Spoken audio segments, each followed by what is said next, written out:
And I think we want to cover 3 topics today that there will be questions from that on the Envirothon test. One of them is tree identification, which is really kind of the basis for all things forestry. You really need to know the players in order to understand the game. The second topic will be silviculture, which is sort of the agriculture of the woods, and we'll talk more about that. And the third thing will be how to use a compass, parts of a compass, things of that nature. So to begin with the tree ID, what I wanted to do, and hopefully Ali can do this, is share the web page from the Maine Forest Service website for the Forest Trees of Maine book. And hopefully that's happening. Yes. So did you want me to navigate to a specific tree for this demonstration? Well, you could.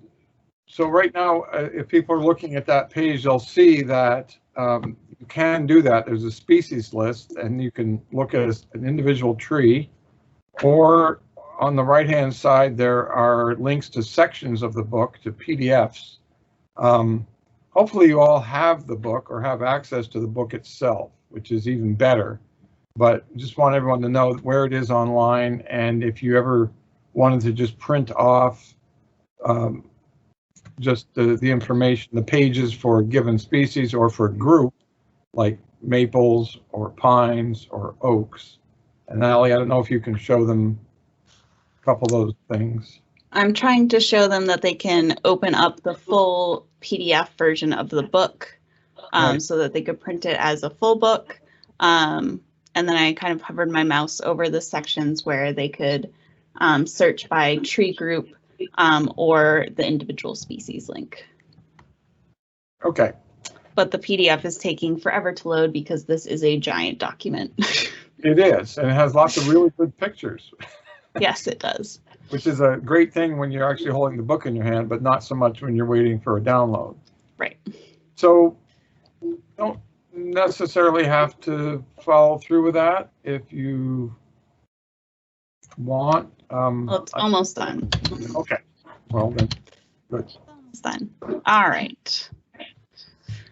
Yes, so all 180 pages are available for download if you so choose or reference, or you can always go to the individual species search bar or search by tree group.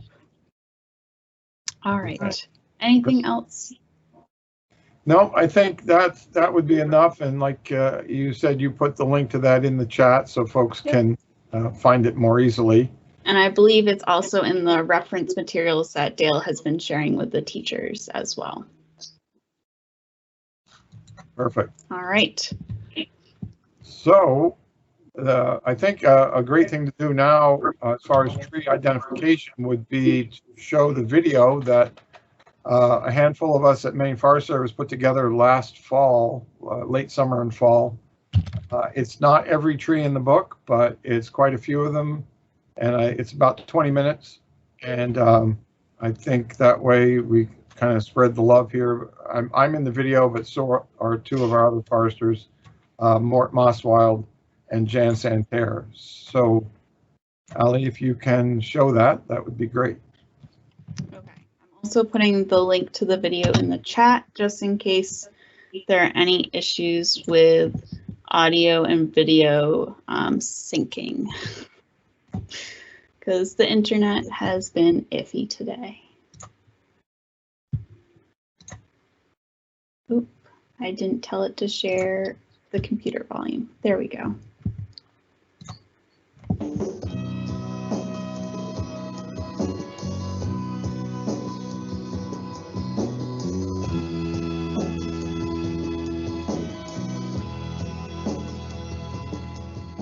Hi, I'm Morton Mosswild, the Maine Forest Service. I'm here today to talk about how to know your trees. A lot of people spend time in the Maine woods.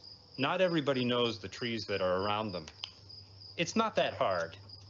Usually, when we're looking at a tree, we only need to know 3 or 4 things about that tree in order to be able to identify it and recognize what kind of tree it is. The first thing we might want to think about is, what kind of leaves does a tree have? There are basically two different kinds of leaves that we might see on a tree. One kind of leaf is shaped like a needle. It's long and narrow, and these are still leaves. They function as other green parts of plants do. Other trees have leaves that are shaped broad and flat, and this is what we would call a broad-leafed tree. There are many different kinds of broad-leafed trees. So now we have needle-leaved trees and broad-leaved trees. It's a good place to start. Most of the needle-leaved trees in Maine are in the pine family. So if you look at a needle-leaved tree and you think it's a pine, you're kind of right. But there are some trees that are true pines, and we want to know, how do we recognize the true pines? Maine's state tree is the eastern white pine tree. It's a beautiful, valuable tree that's very, very important across Maine. So we're going to look at those first. So this is an eastern white pine tree, and there are only a few things we need to know about this tree to know that it's an eastern white pine. We start with the needles themselves. The needles are long and flexible, and they grow in bundles along the twig. If you have long, flexible needles on a tree growing in bundles, you know that you have a true pine. Eastern white pine, if you look at those bundles, you can pluck one off and count the needles in that bundle. If it has 5 needles in a bundle, it can only be eastern white pine. So here we now know 3 or 4 things about this tree, and we already know that this is eastern white pine, Maine's state tree. We sometimes remember that by saying M-A-I-N-E, W-H-I-T-E, eastern white pine. The bark on an eastern white pine is usually dark and fairly rough, but it can be quite smooth when the tree is younger. A lot of times people will try to recognize bark, and it's not always the most useful place to start when trying to recognize trees. That'll come later as you become more familiar with the different kinds of trees. So there are other pines as well whose needles grow in bundles. However, all of the other needle-leaved trees have needles that grow individually along the twig. This is balsam fir. The needles are attached directly to the twig, each individual needle by itself. So this is easy to see that it's not one of the true pines, although it is in the pine family. When we look at the individual needles, one of the things we can notice is that the needles are flat. You can't roll them in your fingers. They're also blunt. So sometimes we'll remember this by saying blunt, flat, balsam fir. Balsam fir is the most common tree in the whole state of Maine. You will find more balsam fir trees than any other tree. It grows in all kinds of different conditions and soils. Hi, my name is Andy Schultz. I'm the landowner outreach forester for the Maine Forest Service. And I just want to mention some other ways to identify trees besides the leaves. For instance, here's a balsam fir. One of its distinguishing characteristics are these little blisters with pitch in them, like there. That's a pitch blister. And you see that that pitch that comes out, it's got a great smell. It's used sometimes for perfumes and air fresheners and even pillows. So at this point, you might be wondering, well, now I've got sticky pitch all over my fingers. What do I do? Well, what I like to do is just rub it in my hair. Now, a lot of people might think that that's really a terrible thing to do, but the fact of the matter is that the oils in your hair will neutralize the stickiness, so that when you're all done, there's no stickiness left. So try this at home. Go find a balsam fir tree, pop a pitch blister and give it a smell, and then, like I said, you can rub it in your hair with no harm done. Now we're ready to look at another pine, and this is red pine. I can't reach the needles, but here's one that I've picked up off the floor. These are long, flexible needles that grow in bundles along the twig. White pine has 5 needles in a bundle. This is red pine, and red pine has 2 needles in a bundle and very long, fairly stout needles. With the red pine, even without holding needles close, you can see that it's a much bristlier kind of appearance with those long, stiff needles than the white pine. So red pine is another one of the true pines. We do know there are differences from the needles, but also the bark is a pretty good clue. You look here at this bark, it's a lot scalier, almost platy compared to a white pine or other pines. It does have a reddish hue to it, and particularly the inner bark, you can see that reddishness. Sometimes if you take a piece of bark and break it, you'll see it in the cross section of the bark as well. Here's another needle-leaved tree. We looked at the true pines, white pine, red pine. We also looked at balsam fir, and we said that the true pines have needles that grow in bundles, but the other species have needles that grow individually along the twig.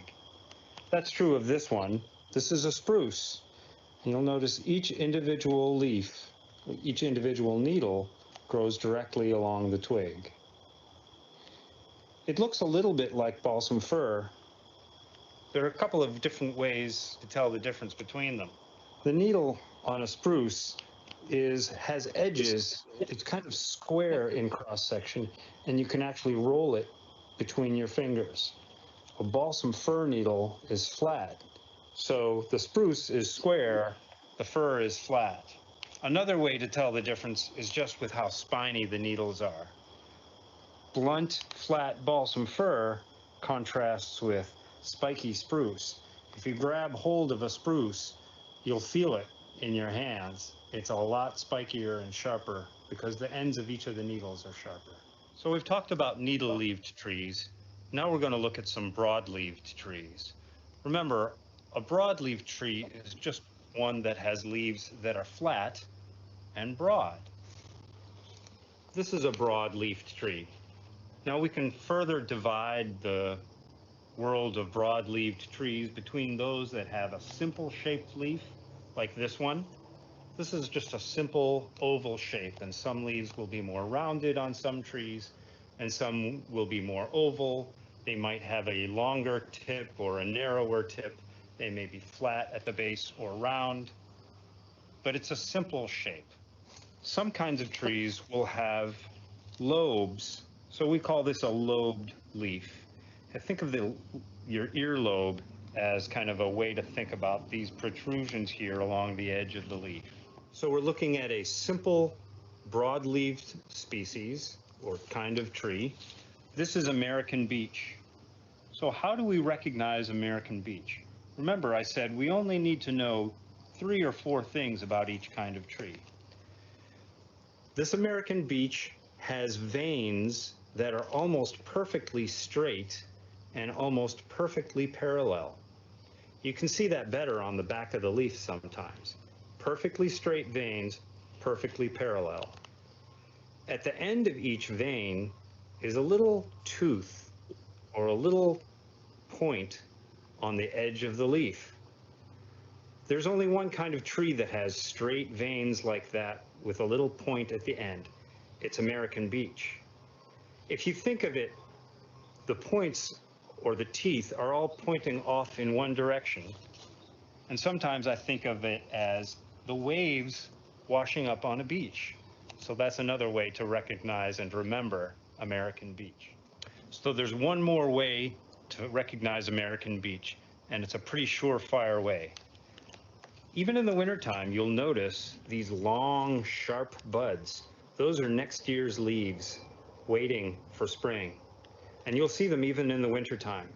There's no other species that has long, sharp-pointed buds like that. And if you see them, you'll know it's American beech. We looked at some simple broad-leaved trees like American beech, But then there are also some trees, some broad-leaved trees that have lobed leaves. This is a lobed leaf, and many people will recognize it. It has typically 5 lobes, but sometimes the 2 bottom lobes are indistinct. And if you think about this as sort of the emblem on the Canadian flag, you'll recognize this as a maple leaf. A maple leaf like this belongs to a sugar maple tree. Sugar maple is also sometimes called rock maple or hard maple. So sometimes there are many different names for the same kind of tree. They're all the same. Sugar maple, hard maple, rock maple are all the same kind of tree. If we compare this sugar maple leaf with a red maple leaf, we can see the differences. So here is a red maple. It has the same lobed shape, 5 lobes. The lower 2 lobes are indistinct, but there's some significant differences. You'll notice that the red maple leaf has many small points along the edge, or small teeth. The sugar maple leaf has very few teeth along the edge. And here's an important difference. Where the lobes join at the base of this little, what we call the sinus between the lobes, on a red maple, this is sharp pointed. It's shaped like a V. On the sugar maple, if we're looking between the lobes, it's shaped like a U. It's rounded like the letter U. So V-shaped on the red maple, U-shaped on the sugar maple. There's a U in the word sugar, so that's an easy way to remember that difference. So this is the American beech leaf. It's a simple broad leaf from the American beech. There are other trees that have broad, simple leaves like this one. This is white birch, also known as paper birch or canoe birch. It's a kind of oval shaped leaf with a narrow tip, but it's kind of similar to American beech. So how are they different? The main difference is that the white birch has many small teeth all along its edge. American beech only has a few teeth, one at the end of each vein. Also, the veins on the back are much more prominent. They're straighter and more parallel on the American beech than they are on the white birch. There are 2 kinds of birch trees that have white or whitish bark. One is the white birch, also called paper birch or canoe birch. The other is gray birch, and you can tell the difference from the leaves as well. The white birch has that rounded, oval-shaped leaf. The gray birch has a leaf that's much more triangular in shape. It's flat across the base and often has an even longer, narrower point. And it's not the greatest characteristic, but the shininess of that leaf surface also helps you know that it's a gray birch. It's great to know about leaves, and that's a great way to identify different trees. But of course, some parts of the year there are no leaves to look at least not on the broadleaf trees. So sometimes we want to look at other things like bark. For instance, with white birch, sometimes known as paper birch, it's very clearly got a white or very light gray color. Other things about the bark that will distinguish a white birch are these kind of mustaches, which are actually the branch scar where an old branch, when the tree was younger, there was a branch there, the branch died, broke off, and this is how the tree is growing out around that. Another thing that really distinguishes white birch is the peeling bark. Other birches do this too, but on white birch, peeling bark is really almost the first thing you might notice. A lot of times people like to peel off that peeling bark. It's not great for the tree, so we kind of discourage doing that too much, because that bark, of course, is there to protect the tree as it's growing. Here's another simple broad-leaved tree. This is just a small seedling, but this is black cherry. Black cherry has very fine teeth, not very sharp, all along the edge. It's a fairly long, fairly slender leaf, and it's often very shiny or glossy on top. But one of the ways that we can identify black cherry from the other cherries is to look at the back of the leaf. The back of the leaf often has a little bit of orangish fuzz along the vein near the base of the leaf. Black cherry are often identified by their smell. If you break off a twig, rub the bark a little bit, you'll get a sort of bitter almond smell that is a good way to tell that it's a cherry. So continuing to use bark as a way to identify trees, sometimes you need to distinguish between the younger tree and the older tree. For instance, as black cherry gets older, the bark gets rougher, and that distinguishes it from other cherries as well. Pin cherry doesn't get big enough, or the bark doesn't get as rough and dark as black cherry does. Black cherry can grow to great sizes, whereas pin cherry pretty much will not get bigger than about a couple or 3 inches in diameter. Black cherry bark really will stand out in the woods and really earns its name black cherry. I'm Jan Santerre. I'm the Urban and Community Forestry Coordinator for the Maine Forest Service. So continuing our tree ID, we're looking at a common tree that grows in wet areas in Maine oftentimes, also in fields. It's the American elm. Many people think the American elm is a tree of the past because Dutch elm's disease was imported into this country and killed many of our older, larger statuesque elms. But elm is still very prevalent in the landscape and a tree that you're going to often see. Some of the identifying characteristics of elm are its leaves, which if you touch them are very sandpapery feeling, which is different from the American beech, which you have already seen. The leaf looks very similar, but the leaf of the American beech is very papery and smooth.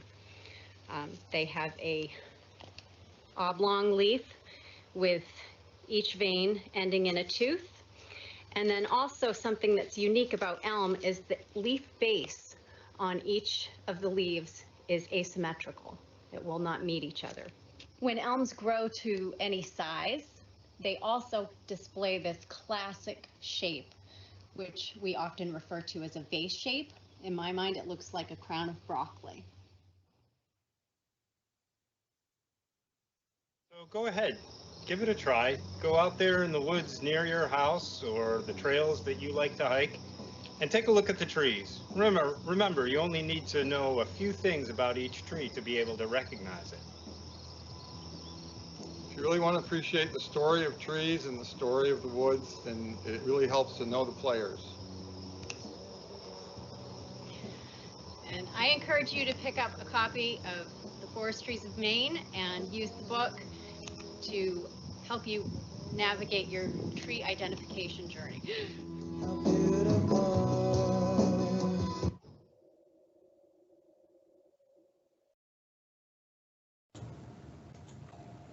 Okay. Just, if I am on, I think I am. Wanted to mention that was filmed at the what used to be the Pine Tree State Arboretum, now called the Viles Arboretum, right on Hospital Street in Augusta. If you ever get a chance to come visit and take a walk around, it's a great place. A lot of the trees there represent trees not necessarily native or common to Maine, but pretty much all the common trees are there too. Many of them actually have little name tags on to help with identification. But when you take your Envirothon test, I'm pretty sure you won't have name tags to work with. So hopefully some of what you saw there will help with that situation.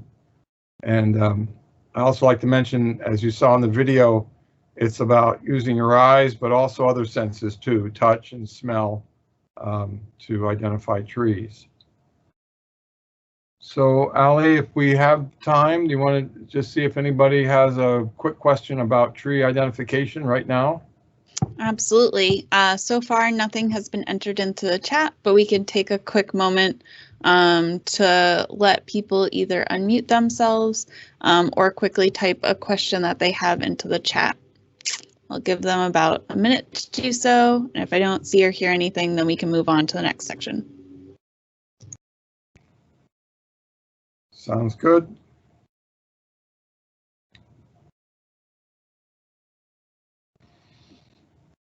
Hello? Yeah. Hello, go ahead. Hey, could you talk a little bit about the difference between opposite and alternate branched deciduous trees?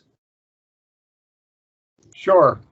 I'm pretty certain there's pictures in the Forestry of Maine book, which don't quite have the capability right now to show you, but essentially when you look at the branch pattern on deciduous trees, and deciduous is another way of saying broadleaf for the most part. A lot of times that generically is referred to as hardwood trees as well. So the non-needle bearing trees, the branch patterns, if you look closely at the twigs coming off of a branch, they will either be opposite each other at intervals along the branch, or there'll be an alternation from one side to the other. And that will guide you. It'll kind of send you one direction or another if you're trying to determine which is which.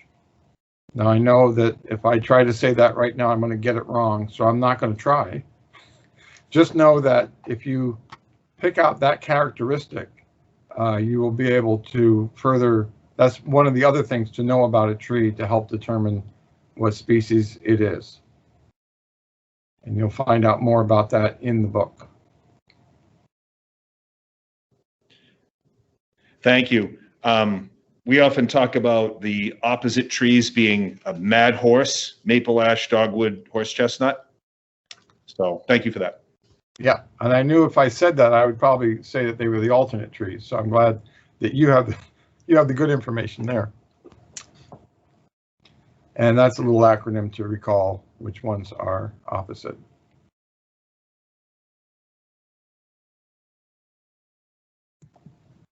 Any other questions from participants? All right, seeing and hearing none, Andy, why don't you go ahead to the next section?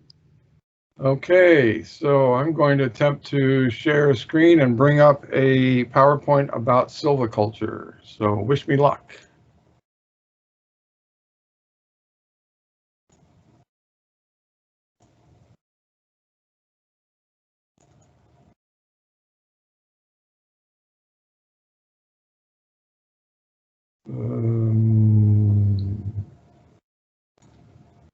Few happens.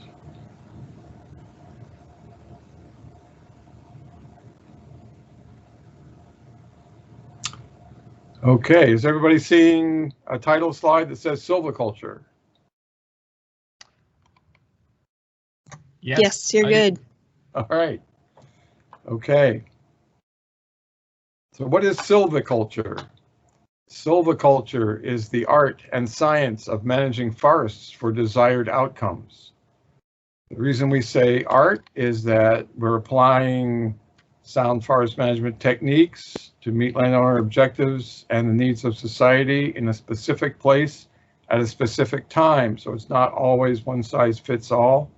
So it takes some experience and almost the kind of judgment that an artist might have.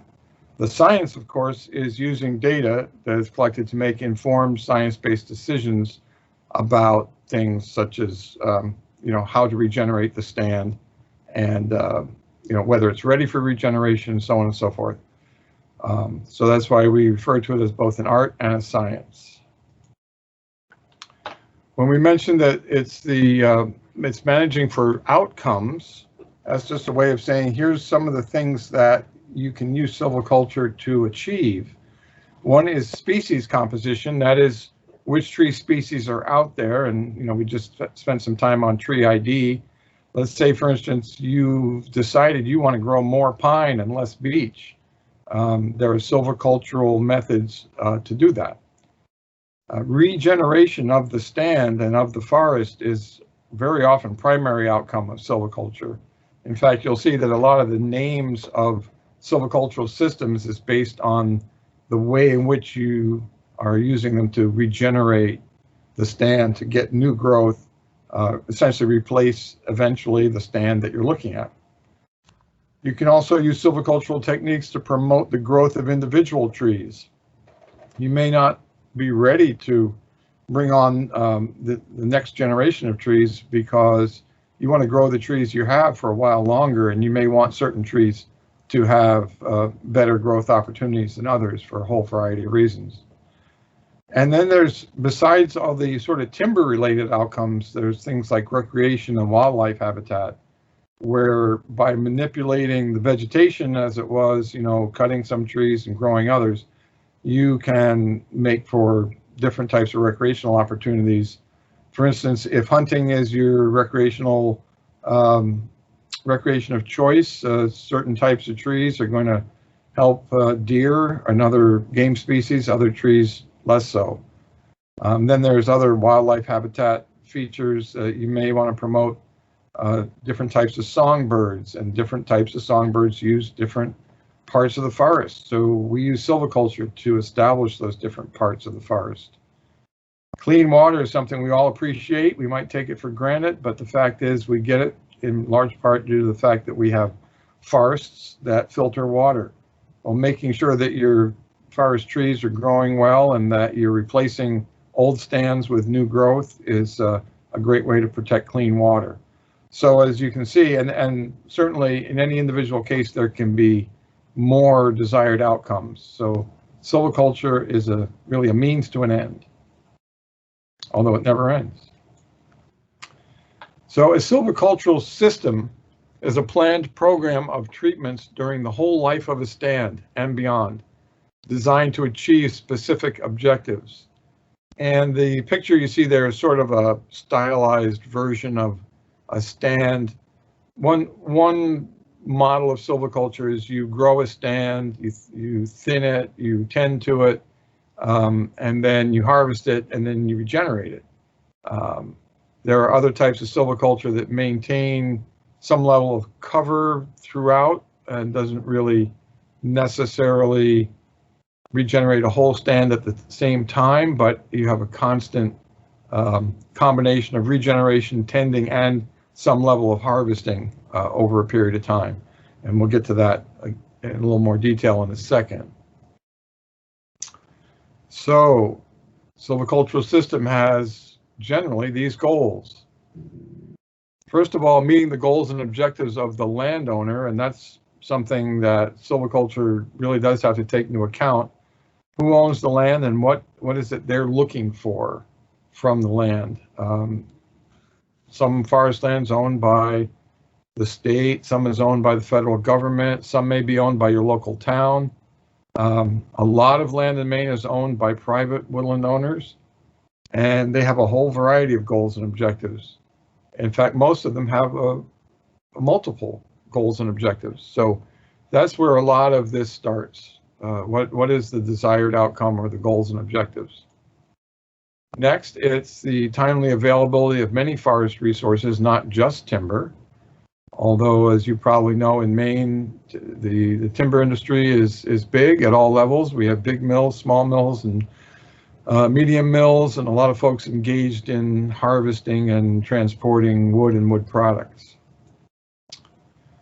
To produce predictable harvests over the long term. Now, by predictable, it's not exactly a matter of setting your clock, but the idea that whenever you take a silvicultural action, you're looking at what's going to happen next, the result of that, and when to come in and do the thing that comes after that. To balance the biological and the ecological with the economic, to ensure renewability, or we use the word sustainability quite a lot, of resources. And I mentioned several of those resources earlier. It is all about balance, but it's perfectly possible to achieve many outcomes even on one forest stand.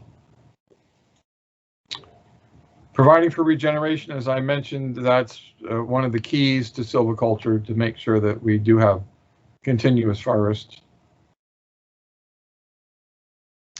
effectively using the growing space and the site productivity.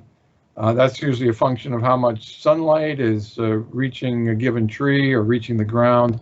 It's also a function of the soil that the trees are growing in. That's a whole other topic we're not going to go into, but knowing about the site where the trees are growing really can affect your silviculture quite a lot. And then there's all the other forest health issues. You may all have seen news articles or heard about the emerald ash borer or the hemlock woolly adelgid or any one of the many bugs that can infest Maine forests. Those are some of the nasty ones that are invasive. And there's quite a lot of other bugs and diseases that are really part of the forest, but they can indicate to you one way or another where to go with your silviculture. And again, some of that is that art part, because you have to make judgment calls all along the way. So when we talk about silvicultural systems and the operations that go with them, they're usually defined by their purpose and the timing of the application. So again, usually a silvicultural treatment is planned with either one or both of the following objectives in mind. One is to improve the composition of the forest and increase the growth of the remaining trees. These are referred to as intermediate treatments. When you saw that little graphic before, that's more or less in the tending phase. When you're tending to an existing forest, this is where you might decide to give more of the growth potential to certain trees over others. It's not so much about the regeneration of the species. And of course, the other goal is to facilitate the production of new trees within or in place of the old forest, the regeneration treatments.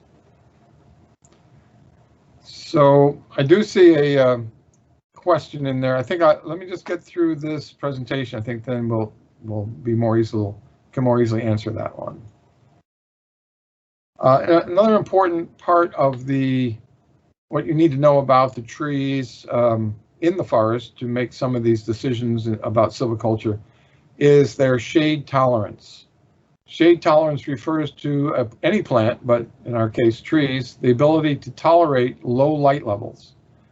This can change through the life of the tree, but in general, we're talking about trees with the ability to either germinate and survive for a number of years in the shade. So for a quick reference, trees like balsam fir, American beech, and eastern hemlock all can exist in the shade for long periods of time. So can red spruce.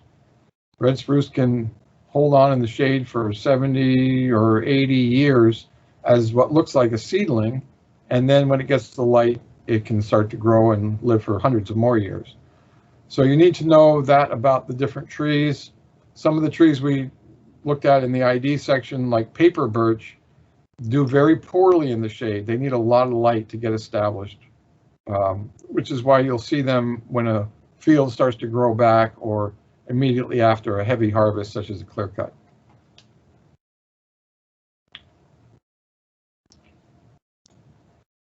And again, there's an example. Eastern hemlock is a very shade-tolerant tree, whereas, there it is, paper birch, very intolerant. So systems are also categorized by the number of age classes of trees that will result. So you might ask, what's an age class? Well, trees are in a group that tend to germinate at roughly the same period of time and they grow up together is considered an age class. For generalization, an age class, all the trees in that age class are within 10 years to maybe 20 years of the same age. Sometimes it's difficult to walk in the woods and tell. Other times it's very clear. One of the things that can fool you about tree age and age class is that certain trees can grow very slowly and be rather small and still be old. I mentioned balsam fir and red spruce. You might see what look like seedlings, and yet if you were to get the age of those trees, they could be anywhere from 40 to 75 years old, and they look not much different than a tree that's only 5 years old. So it can be tricky. But in general, if you're establishing one or more age classes, that will help you decide what your silvicultural, the category of your silvicultural system. For instance, an even age system will have 1 or 2 age classes.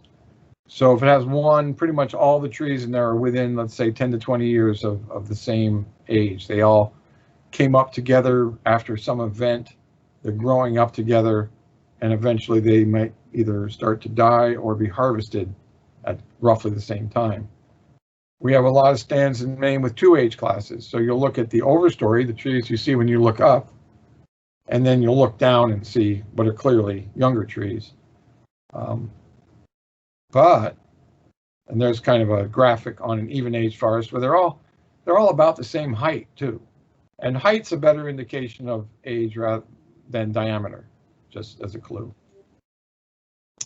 The uneven age systems will have 3 or more identifiable age classes. And as I said, it gets hard to do that, but it is something that some forest land owners aspire to, because it gives them a little bit of all the benefits of all the different age classes in roughly the same area. So that's referred to as uneven aged silviculture.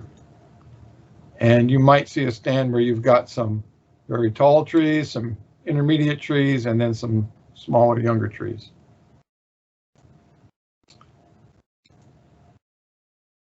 So the even age regeneration systems, the first one to talk about is called clear cutting. Clear cutting, in the silvicultural definition of the word, means removal of the entire stand in one cut with reproduction or regeneration obtained artificially or from seeds germinating after the clearing operation. So that artificially essentially means that you go and plant trees afterwards. When they talk about seeds germinating after the clearing operation, a lot of seeds from trees in Maine can lay dormant in the forest floor for a long time, and when they get enough light, or light plus the right soil conditions, they will germinate. So for certain tree species, like those shade intolerants, if you open up a big area to light, you're going to get a lot of those trees to seed, to sprout, germinate and sprout without having to plant. In Maine, we're very lucky. It's rarely necessary to plant trees unless we want a certain species that's not otherwise present. So again, clear cutting is effective in regenerating shade intolerant species such as aspen, birch, or pin cherry. In Maine, we do have laws that regulate the size distribution and the planting of clear cuts, and they're designed so that not too much of the landscape is in a clear cut situation at any given time. A lot of people are not fond of the way clear cuts look in the early stages, so that's part of the reason there too. However, it is a relatively simple process. You simply cut all the trees. Now, there's other regeneration systems that we call even-aged, but they don't consist of cutting all the trees at the same time. You can leave either single or groups of seed trees. So these are still fairly heavy harvesting, but they leave particular trees to provide that seed source for the next forest. And part of the art in this is choosing which trees to leave that you expect to remain standing in a windstorm, and also provide, they have a good crown, they'll provide lots of seed, and also the species that you want to promote. So if you're looking to grow pine, you want to leave some pine seed trees.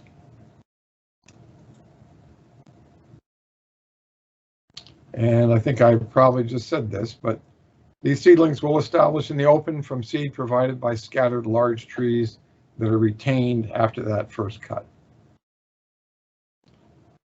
This doesn't work well for shallow-rooted species or the shade-tolerant ones like spruce and fir. Although sometimes you'll find that fir will seed in anyway, simply because there's so much fir in parts of the state, it's going to be there. This doesn't just apply to the needle-bearing or the coniferous or the softwood species. It works for hardwoods as well. Here's a picture of a hardwood seed tree cut. You can see it's pretty open, but the trees that are left have good crowns. And this is a couple of years after the harvest, and they're upright, which means they do have good root systems. Another even age system is called shelter wood, and this is where you get that next generation to get established before, well before you remove all of the older forest. So you make a series of cuts. It's kind of like stretching out that seed tree method. You make one cut to partially open up the crown. Again, you're going to be leaving your best trees when you do this, the ones that you want to get the seed from. And you leave a few more too, just to provide more shelter for the trees that are going to come up next. And this, it works for trees that don't necessarily need full sunlight, but they need a fair amount of sunlight. And then as you make subsequent cuts, you'll let a little bit more light in each time. And particularly with white pine, if you maintain some shade on those trees for a while, they'll get up some height before they get attacked by the white pine weevil, which is one of those insects. I didn't mention that by name, but that is now part of our landscape. It's not particularly invasive anymore. It's always there. It doesn't kill trees, but it can make them look like candelabra instead of straight and tall. So if you don't mind having trees that are very bushy, I guess it's a good thing. But if you want to grow them straight and tall so that someday you can saw them for lumber, not so much. So again, here's some of your stages of what these cuts might look like in graphics. And here's another sort of simulation of what an uneven age system might look like. Once the seedlings are established, you start to remove the rest of the overstory. And if you follow all the way through on it, oh, sorry, we've moved on to uneven aged. So let me just say that with a true even age system, eventually you remove all the old trees, and you then again have a single age stand that you begin to tend again, and somewhere down the line go through that whole regeneration process. Now, uneven aged regeneration systems seek to have multiple ages, 3 or more, in a given area at a given time. You could think of it as a lot of mini stands. It's pretty difficult to get 3 age classes all on the same acre, but it can be done. And in this case, you're not really talking about I was going to use the word rotation, which was not in a slide. The word rotation refers to the period of time from the beginning until the end of growing one stand with an even age system. With uneven aged, you never really harvest the entire stand. So this is where we start to talk more about a cycle, a cutting cycle, where you go into the stand every so many years and do a little bit of removing of mature trees, a little bit of opening up for regeneration, and a little bit of tending some of those intermediate trees along the way. So you're kind of doing all your silviculture every time you go there. And again, you never really finish, except perhaps on a small portion of the stand. And so I think perhaps that helps to answer the question in the chat, which is what is the cycle length in different parts of Maine, different species and different regions of the state. And I think it depends somewhat on the regions of the state, but more on the type of stand you have, and to a certain extent on landowner objectives. If your objective is to grow a crop of timber as quickly as possible, you're probably going to use an even-aged system. And if it's growing spruce or fir, that sort of those sort of stands, you can probably do it in 60 to 75 years. You can, of course, extend it longer. If you're doing it with white pine and you want to grow some white pine trees to a good size, height and diameter, you'll probably want to push that overall time period to more like 100 years.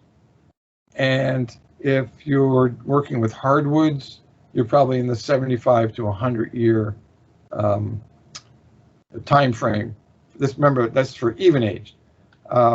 Site quality will have a lot to do with it, because everything will happen faster on a good site where trees are growing better. On poor sites where they're wet or just don't have a lot of good soil nutrient, it'll take longer for everything to happen. Now, when you talk about the uneven age systems, and we're really talking about the cycle of entry into the stand to do work, as you'll see here, it says 10 to 20 years. That's fairly common, but the only certain answer to any forestry question is it depends. So there can be reasons why you may go back sooner for a while and then wait longer, or you may be able to stay on, say, a 10 to 20 year cycle.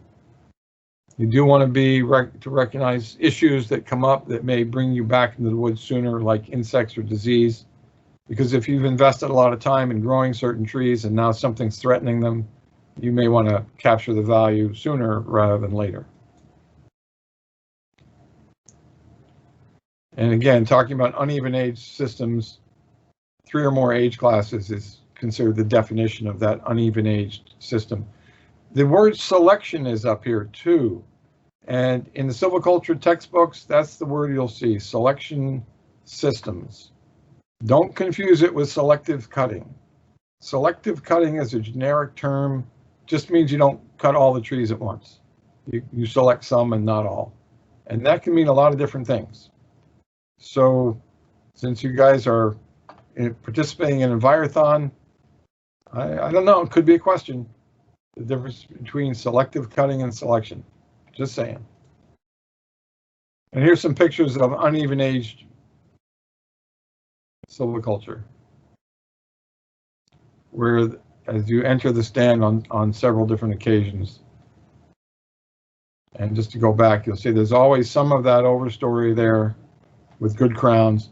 Here's your regeneration, and you look closely, here are some of your intermediate trees. So you might be looking at 1, 2, and 3 age classes. So the term crop tree management also comes up, and this is recognizing the crop value of individual trees and letting that be your guide in a certain extent as to sometimes what kind of silviculture you may use, or how you make your selection of trees to cut and to not cut, which is equally, if not more important in any system. What aren't you cutting? Crop tree management from the standpoint of the timber crop, you like to see tall, straight trees, good crowns, very few lower limbs, because once that tree is cut and sold in the marketplace, it will be worth more money. However, if your crop happens to be maple syrup, you would like something a lot wider and bushier. That something should be a maple tree, and that a bigger crown, and you're not really worried about having a lot of bowl length because you're not trying to saw lumber. You just need a lot of crown to store a lot of sugar in that stem so that you can tap it. So the concept of crop tree management is not just for timber. And I guess these last pictures, kind of a before and after in a hardwood stand, a broadleaf stand. And in the after shot, you'll see these arrows, hopefully, where it's pointing to better quality crop trees that have been left to grow. And now their crowns will have the chance to expand, to use that available air now, space, grab some more sunlight. At the same time, their roots are going to expand or become more firm. And that is going to help quite a lot. Looks like the pictures are not coming through. Not sure what to do about that. You were seeing all the other slides before? I see. You see the pictures? Okay.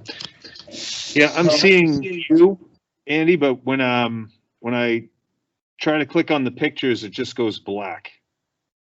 Oh, Okay. yeah. that, try to not click on the screens because it's trying to figure out like who you're wanting to select. Okay. So I would go into the ...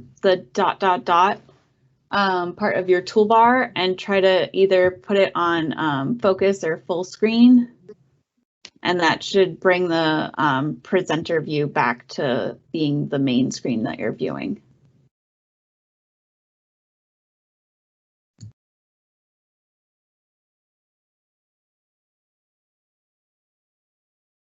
Anybody having any luck with that? I'm trying it. I tried going full screen. It didn't. It's still black.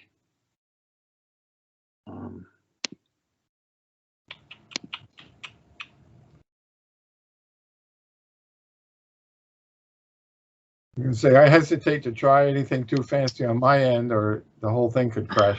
And so. Oh, it might be because this is almost the last slide and you just went too far. Oh, could be. This is 19 of 20, and the last slide is just a picture of what's not really a silvicultural system, but more of a high grade. Somebody went in and cut the best trees and they left the rest. And that is not good for the stand. Those trees are the least likely to remain standing. They have poor crowns. They probably have poor root systems.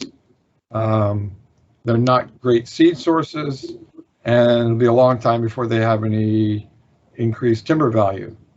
So just because it's a partial cut does not mean it's good silviculture. Getting back to that selection versus selective cutting. And that's it for this presentation. Andy, could you explain the difference again between the selection and selective again? Okay. Selection is a silvicultural system. It is an uneven age silvicultural system where you seek to establish and maintain 3 or more age classes in a given stand. A selective harvest simply means that you cut some trees and not others, but it does not by itself tell you the reasoning for cutting certain trees and not others. And therefore can be applied to something that is either poor silviculture or no silviculture at all. Okay, so, thank you. Unfortunate that the words sound so similar. It's unfortunate I can become confused so easily.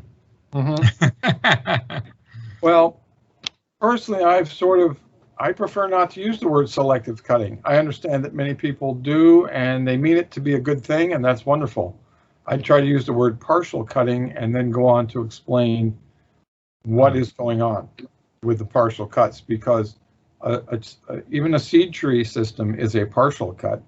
Any system other than clear cutting is partial cutting, but with different reasoning and different intensities of that cut. And hopefully that makes sense. Okay, thank you. All right.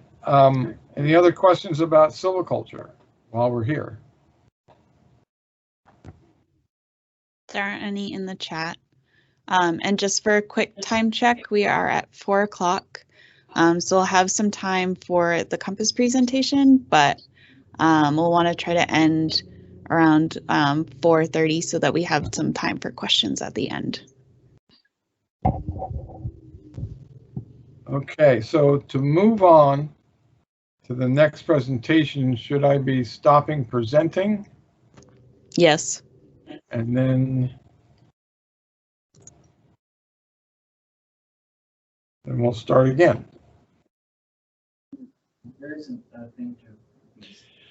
We're still having difficulty seeing images. We see you, but we're not seeing your slides and stuff. Okay, well, I did just stop that presentation, so let's see what happens on the next one.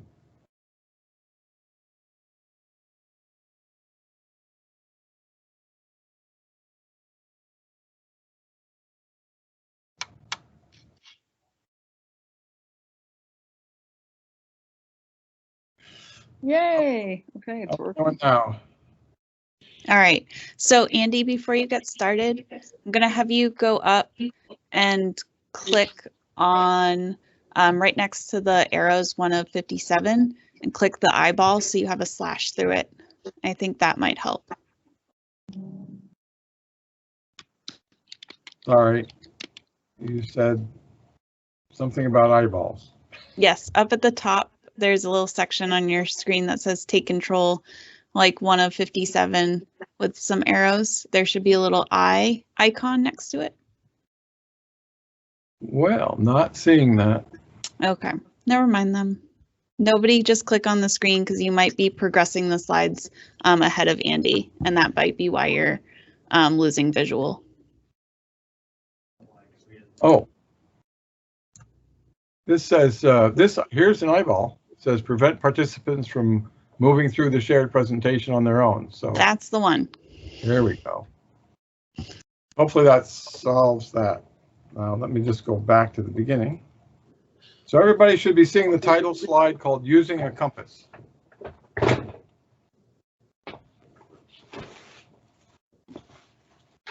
I'm going to just do a slight costume change for this one. I'm going to add my Forester's cruising vest, because that way I have my compass. Whoops. Where did it go? There it is. Okay. So we got better pictures of it, but for a lot of foresters, we keep a compass attached to the vest so it's always with us.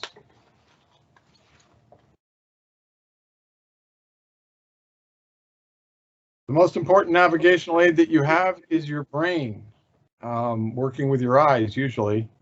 Other than that, almost as important would be a compass.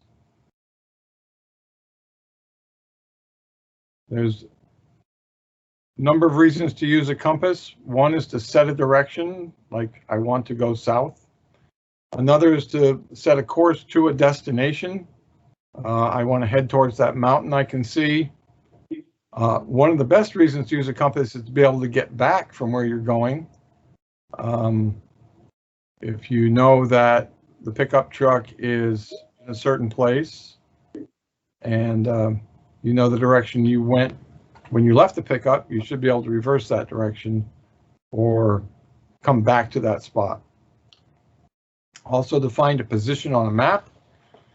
And something that foresters use compasses for a lot is to either find or verify a property line, a boundary line in the woods, which, believe it or not, they're not always well marked.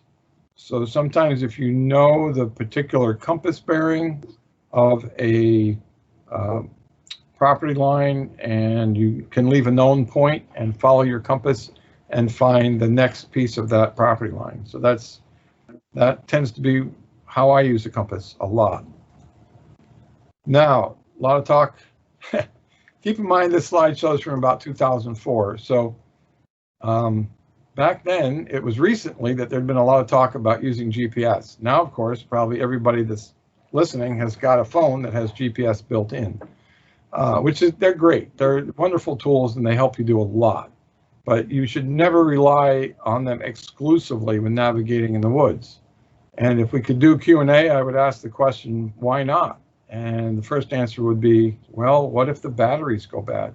The second answer is that sometimes you don't have a good connection to the satellites. And just like with your phone, sometimes you don't have good connection to the internet. So one thing about a compass, it pretty much works all the time, day or night, no batteries included. So here are typical parts of a compass. And this is a very similar to the one that I kind of showed you from my vest. There's a sighting notch. Are folks seeing this okay? Mm-hmm. All Yep. right. The sighting notch, the orienting arrow on the dial, obviously the needle itself. These little scales along the side can be really helpful when you're working with a map. You've got the rotating compass dial with the degrees on it, sometimes called the bezel. You have orienting lines that help you kind of keep things lined up. And something called declination. There's a little place where you correct for declination, and we'll talk about that later. Facts you should know before you use a compass. That would be the points of the compass.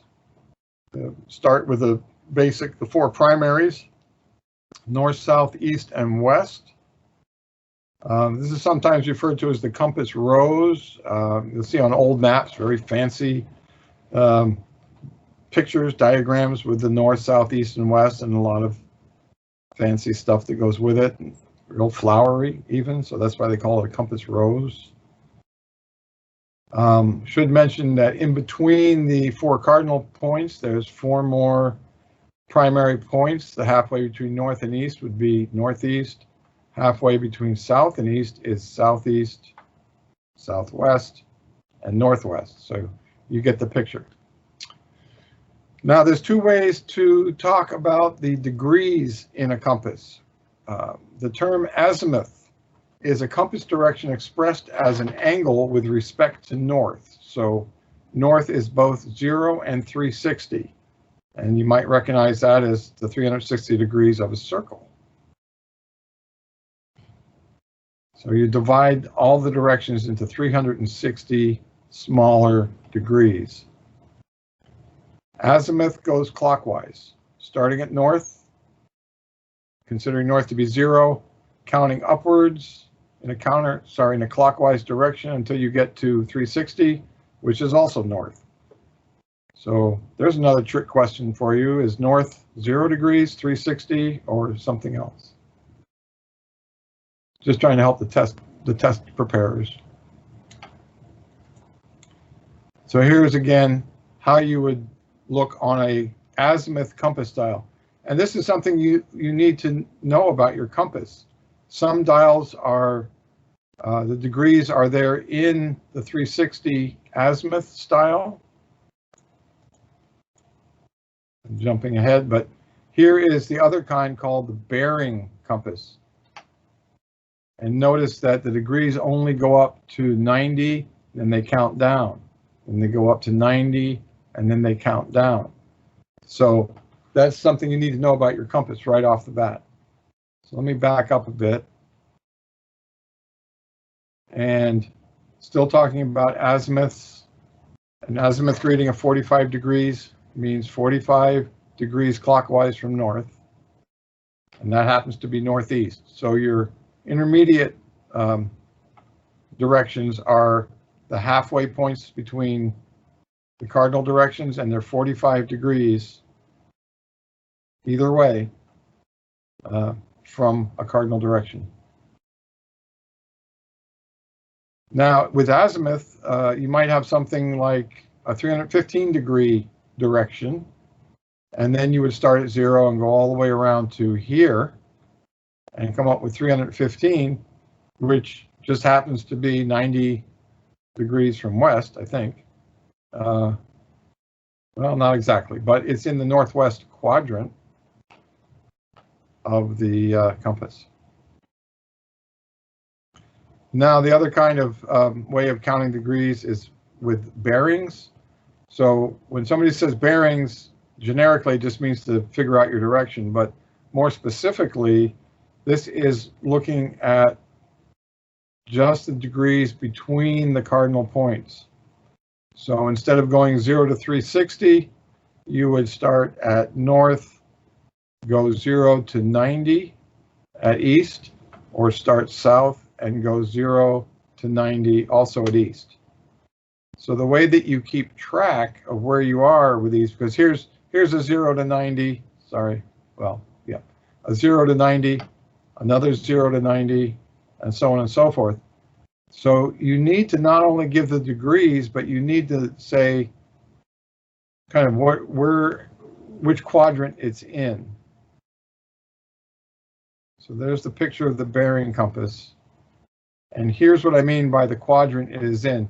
When you write down a bearing, or if you read a bearing that looks like this, it has a cardinal point, it has a number, and then another cardinal point. you know you're in the northeast quadrant, and you start at north and you go 45 degrees towards east. So this bearing is north 45 east. Just so happens that north 45 east is the same direction as a 45-degree azimuth. But, for instance, if you go into the southwest quadrant and you're looking at a bearing of south 70 west, it is not the same as a 70-degree azimuth. You start at south and you go 70 degrees towards west. So when you see the letter, that's a pretty good clue that you're talking about bearings, not azimuth. So converting from one to the other. Sometimes you may have a compass that works in one way and yet you're using information that is in the other format. You might be taking information from a deed or looking at a map that gives you a certain bearing or azimuth, but your compass is the other kind. So you need to convert these. So this is a necessary skill that also just might show up on a test somewhere. Keep in mind the degrees, 1 degree is 1 degree. It's the same amount of distance around the compass dial. If you are converting from an azimuth to a bearing, you need to think about which quadrant of the compass the reading is in. So again, that azimuth of 45 degrees, you should know it's in the northeast quadrant. So when you're converting, you're going to look at how many degrees from north heading towards east is the bearing that you want to convert it to. So in this case, again, it's easy. 45-degree azimuth is a north 45 east. It gets a little trickier when you take a larger azimuth, a larger number like 199 degrees. Well, if you know that due south is 180 degrees azimuth, the difference between the two is 19. So again, on a bearing, you're looking for starting at either north or south and heading towards either east or west. So take that 199 azimuth, subtract the 180 degrees that gets you this far. What's left is 19 degrees, and starting at south, 19 degrees heading towards west. So it's south 19 west. 199 degrees azimuth is south 19 west.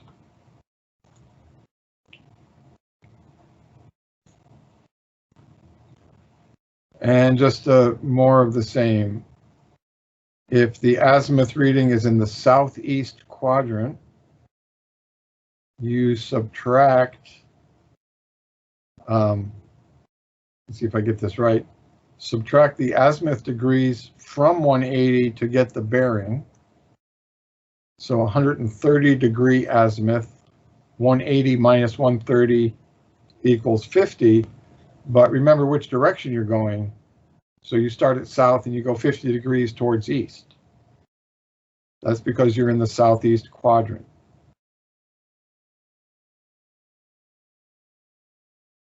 Let's see.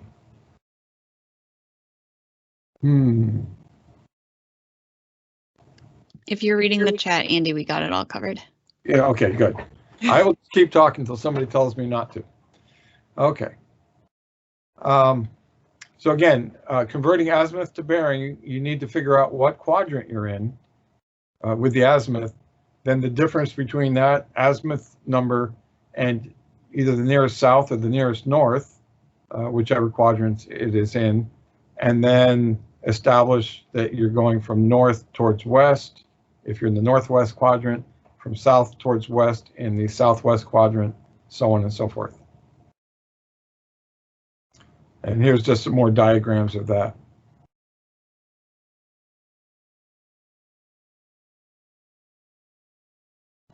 And here's a side-by-side, your bearing compass. Now they're all going to have north, east, south, and west on them. So you need to look in between and see how the numbers run up. If you look closely, if you can, you'll see this one will stop at 90 and then start to count down again, whereas the azimuth compass does not count down until you get all the way around.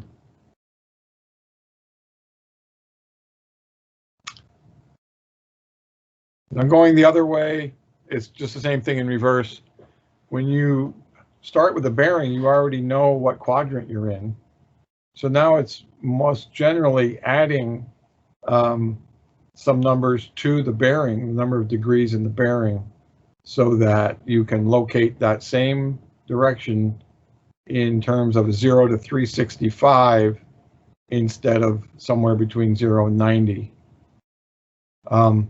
When you see something again that starts with a letter, number, letter, you're in a bearing, and when you convert it to azimuth, you'll no longer see the letters. So just knowing that it's an 80-degree azimuth tells you you're in the northeast quadrant. In the southeast quadrant, you would subtract the bearing number from 180 to get to the azimuth. In the southwest quadrant, you add the bearing number to 180. And in the northwest quadrant, you subtract the bearing number from 360. Now, depending on what works for you, you can memorize these 4 items, or you can, I'll tell you what works better for me, is picturing the 2 different compasses, basically 2 different circles, and doing it more visually. But either way, you should get to the same right result.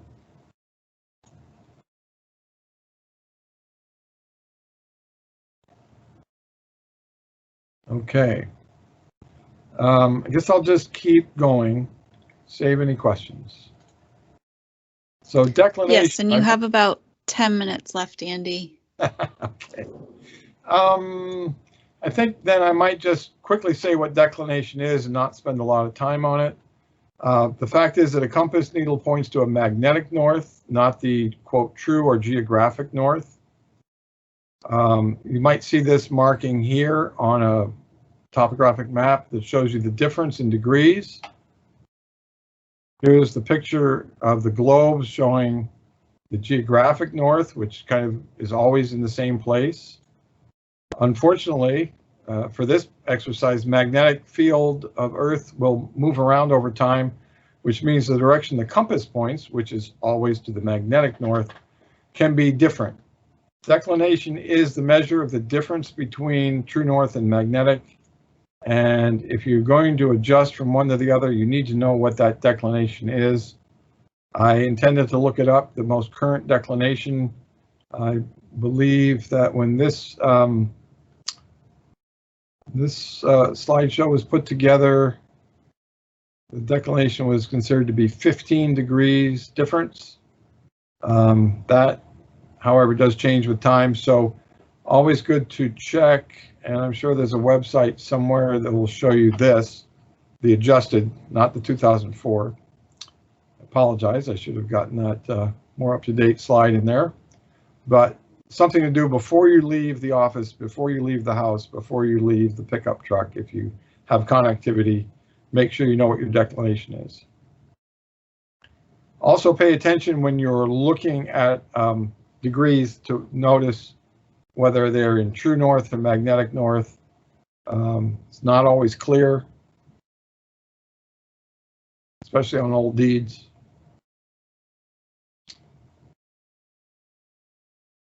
And I do want to get to the part about using a compass. So I'm skipping through some of this, but I believe this will be available to you for study at home. So using the compass, the various sizes, shapes, they all have value because the north needle points to north, the magnetic north. If you have one of these type compasses with the mirror, this is how the mirror, excuse me, this is how the mirror helps you so that you can use the compass to sight, and the mirror shows you your compass needle. You don't have to keep looking at the needle and looking up. You can read the dial in the mirror. 2 ways to use the compass. You already have a location to walk toward the mountain you're looking at. you know that you won't always be able to see the mountain because you got to go through a valley first.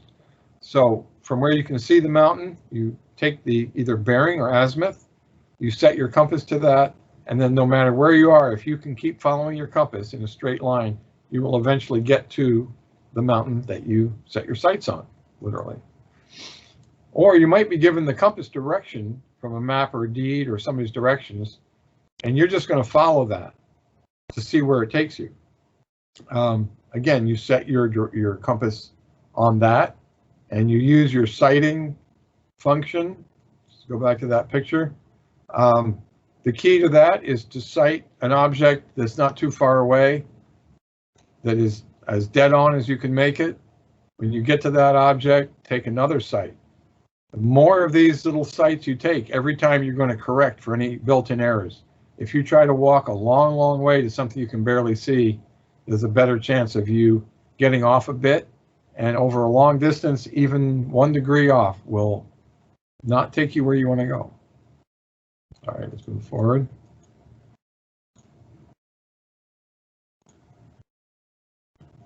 So that's setting the compass on this type of compass. That's moving that bezel around. And the key is you move it around so the compass sight is pointing to the bearing or azimuth where you want to go, but the north piece that you orient yourself, that's the term, so that that needle lines up in the arrow. Sometimes we call that, you want to put it in the house because that looks like a little house right there. So that means the compass is oriented, and whatever bearing you're at, the compass will point there even though the needle is not. Needles, remember, only really points to one thing, and that's north. So for instance, here's your compass setting, that's north, but this is the direction you're going to go. And the difference is that many degrees. If it's azimuth, you're going to count from here all the way around. If it's bearing, again, that bearing there is going to be a south something west bearing. But see how the compass is going to take you where you want to go as long as that needle is in the house.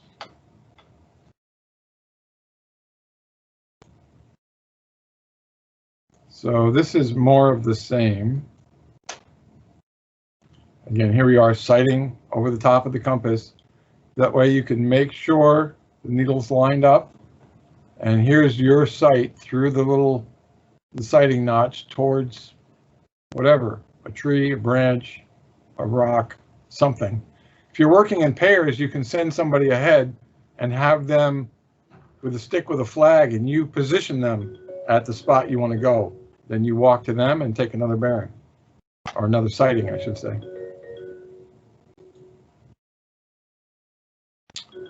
And that's the last slide. So, and we're right at about 4:30. So, Allie, do you want to open it up for questions, or? Yes. So I haven't seen any questions come in on the chat other than the ones that you've already answered. So I think at this point, we'll just have people unmute themselves and kind of ask you right now. Yep, if I went over something too fast, be happy to go back. I have a question. Sure. So one thing that is confusing is if you have to convert from a true north bearing to a magnetic bearing. And to kind of keep it simple, we've always done it using azimuths, because when you use bearings, the rule changes depending on what quadrant you're in. Right. If you're in true north and you're going to magnetic north, do you add, and say we're at 17 degrees declination because that's where we are at our school, do we add or subtract? That's the hardest part. If you're in azimuths and you're going from true to magnetic, I believe you subtract, and if you're going from magnetic to true, you add. But can you clear that up? That's a tough one. Well, my answer to that is that if I set the compass, if I can put that declination in the compass, then the compass will kind of do that work for you, but maybe I'm misunderstanding the question. So I think, all right, let me back up. So you're given an azimuth and you're told it's a true north azimuth. Yes. We have a west declination here in Maine, so magnetic north is west of true north. That's correct.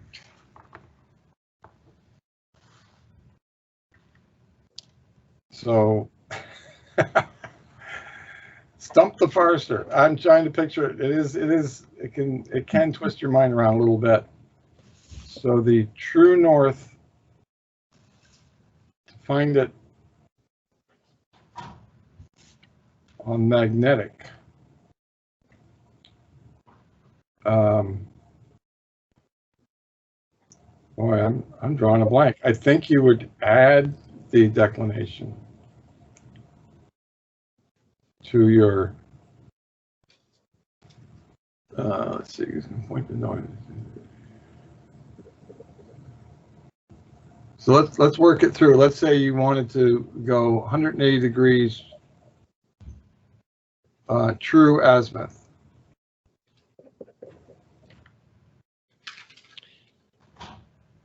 But since the magnetic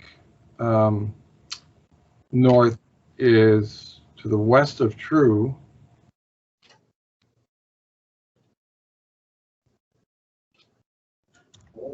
all right, I'm at a loss. I gotta go back. West of true.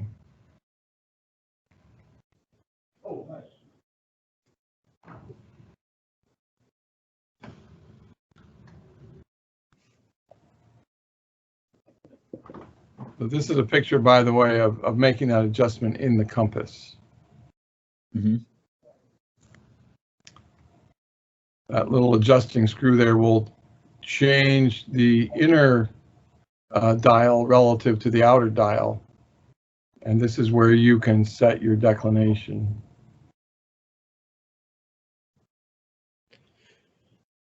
So if you set the declination at 17 west. Right. Then the compass dial should give you the true azimuth. Mm-hmm. As long as you make sure that the needle is in the house. What won't happen then is that needle will not be at the same north as the outer dial.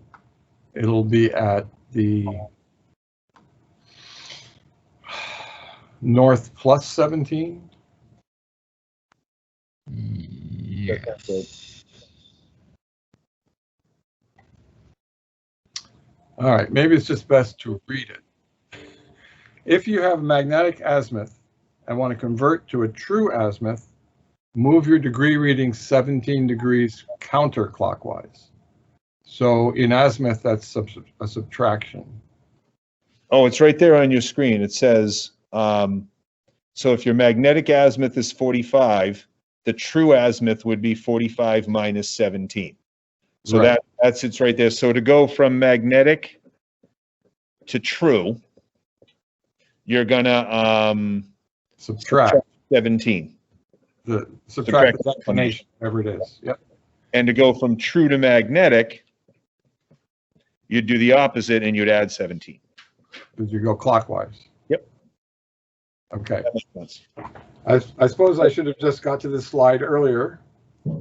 But I was really trying to do it based on my alleged memory. It is really confusing. It is. And then particularly if you're going between azimuth and bearings and magnetic and true. But I think it helps sometimes to kind of plot it out on a piece of paper or do it on the map. before you start chomping off in the woods. Because as I say, a few degrees, and 17 degrees is a lot of degrees over hundreds of feet. It will not take you where you want to go.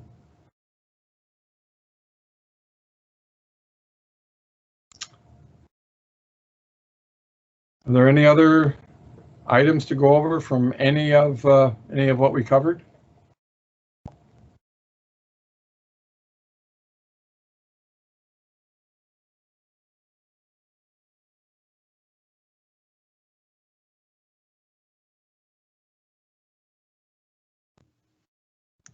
Not seeing any additional questions, Andy.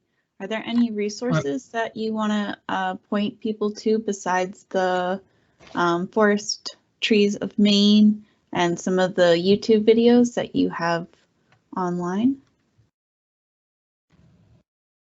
Well, we have a lot of resources on the Maine Forest Service webpage that cover a lot of topics. There's a little bit in there about silviculture. I think what we at the Maine Forest Service do a pretty good job of is keeping up to date on things like the threats to the forest. I mentioned the things that can come along and change your plans, such as invasive insects and diseases and whatnot. So if you like, perhaps if I stop presenting, I can get another URL to put, or a couple of them to put in the chat for folks. Does that make sense? Yes. Yeah. Okay.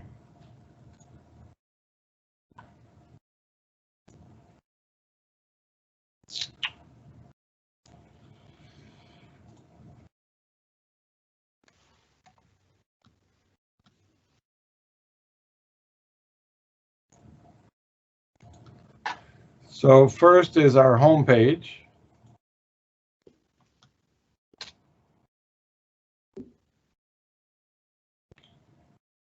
And I wish I could share that. I don't know, Allie, can you put that up? Pulling it up now. Good, and I can actually see it. So you'll see quite a few of the large icons, and you'll see one about fire. That's another big thing that we do at the Maine Forest Service. One whole branch of our of the Forest Service is what we call forest protection. And they're the rangers. They're the ones who fight fire when it happens, both in Maine, and sometimes they head out west or to other states to help those folks. They do that partly to learn, partly to get experience, and partly so that if we ever have a really big fire and we need help, they'll come help us. Forest rangers also enforce a few rules here and there. They have the generally green trucks, or they have trucks with green license plates. So that's how you can tell a forest ranger. Then we have our invasive bug species, that icon there, and that essentially takes you to the forest health division, or part of that. So that's one of our divisions. These are the folks who keep track of bugs, disease. They're tracking the spruce budworm up north. They're tracking the emerald ash borer, both in the north and the south. And really, they keep track of pretty much all the insects and diseases that can affect the Maine forest. The Asian longhorned beetle is something we're keeping an eye out for. So far, we haven't found it in Maine, but it could be here and we just haven't found it. So there's a wealth of information there, and just a general resource. If you find a bug in the woods or on a tree and you don't know what it is, try to take a picture of it, send it in to, there's an online form you see there. Folks can usually identify it from the picture. If not, they might ask if you could capture it, put it in a plastic bag in the freezer or something like that. We'd rather get a lot of false sightings of something than miss the actual. So anything that you see out there that you have a question about, snap a picture and send it in. Let's see, back on the home page, looking at some of the other things there. other insect problems. Brown-tailed moth is a big issue, particularly in coastal Maine right now. The lower left one, find your district forester. Very important, both for landowners and for folks in the schools. Let me just ask, for the schools that are here, how many of you teachers contacted your local district forester for the help with anything, with the class exercises, woods walk, etc.? Anybody? Okay, Carol Courier, where are you? Where's your school? She's I am in Washington County at Washington Academy. Excellent. So one way to find it is to type in a town. That's what Ali has up there. There should be a map somewhere too. Yes.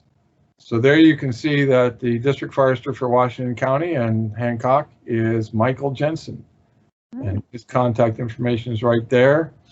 His office is in Jonesboro, but he's rarely there. He works from his pickup truck. So if you want to contact him about something, give him a call. And it's definitely part of what he does. And so this explains or leads us to the third part of the Maine Forest Service, the third division, which is called Forest Policy and Management, which is not a very attractive name, but that's the section that I work for, and all the district foresters, and education outreach, what we call technical assistance is all part of what we do. So when you call your district forester to come out and take a look at your woods or to work with a class, it's definitely on their to-do list. It's just a matter of scheduling. And of course, these days it's a matter of, are there limits on the class size? But I think when we're outdoors, we're in pretty good shape. So feel free to give Michael a call if you're in Washington or Hancock counties. Anybody else?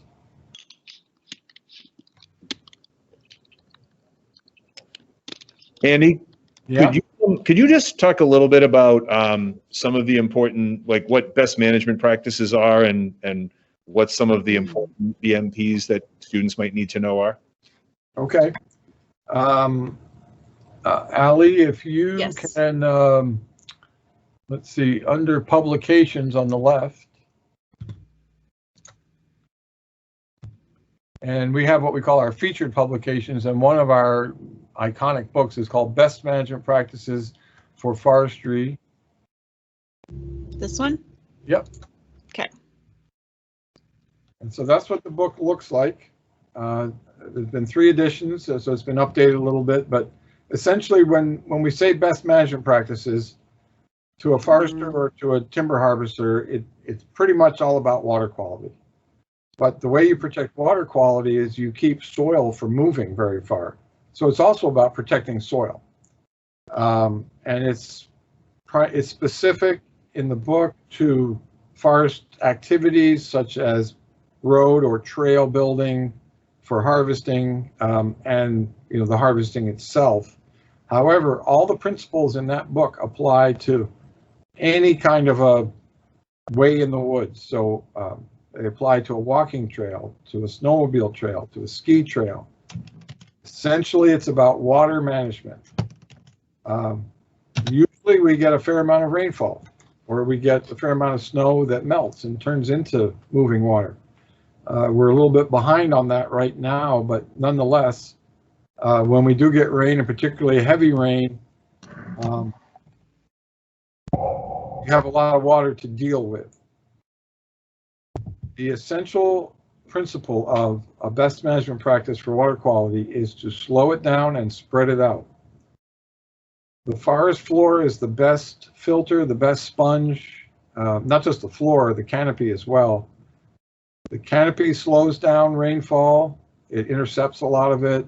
Eventually it gets to the ground, most of it, but it comes as drips instead of, driving droplets. Some of that, particularly even with snow, some of that's going to evaporate. So it slows down the velocity of the water that hits the ground. The forest floor with all the needles and moss and what we call the duff layer, the buildup of organic material, This will slow down water and filter it and let it soak into the ground.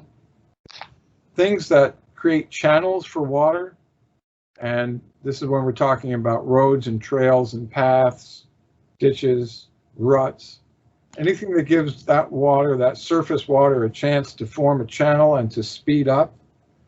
When it speeds up, it has more energy and it starts to dislodge soil particles and take them along for the ride. And if those dislodged soil particles make it into the existing watershed, into a intermittent or what we call an ephemeral stream, or even a year-round stream, or certainly a pond or a wetland or a brook, generally speaking, it's not a good thing for a lot of that to get in there all at once. Now, I'm sure we've all seen natural scouring and erosion in streams, particularly up on slopes. And as a natural process, that's fine. What we don't want to do as humans is to add to that load, an excessive load in a short period of time.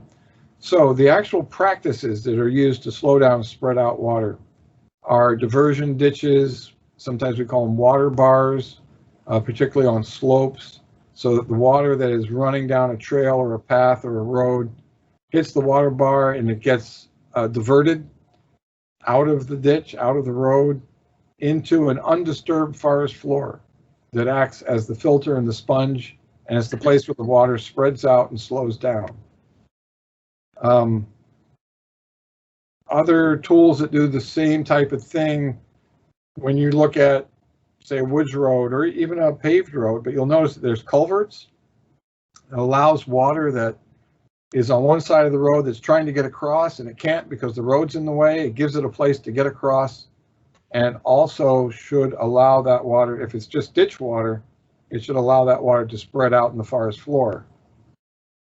Now, if your road or trail is crossing an actual stream or brook, there are best management practices for creating that crossing. Sometimes that's a culvert.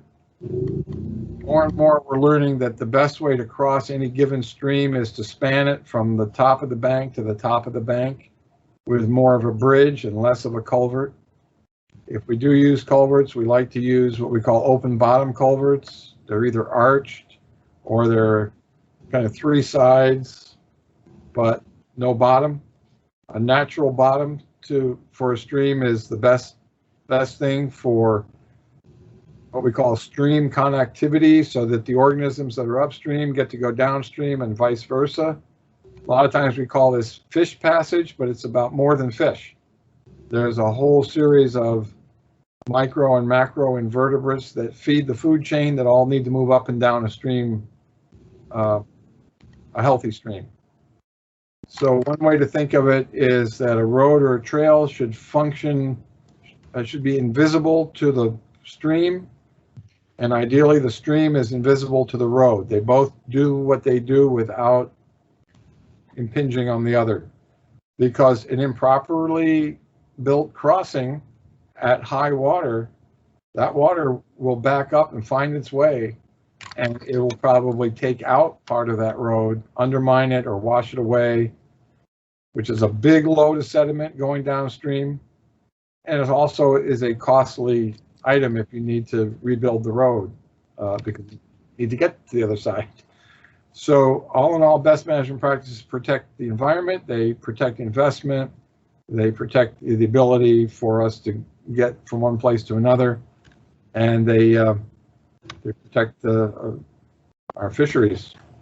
Maine's got, I'm told, one of the best brook trout fisheries in the country, if not the world, and that is doing great part to our clean water, our many brooks and all that. So stop me if I've said enough about best management practices. I could go on. That was excellent, Andy. Thank you. Okay. And by the way, if you'd like some of those books, contact your local district forester. I'm sure they'd be happy to bring some as part of some sort of exercise or presentation, ideally in the woods.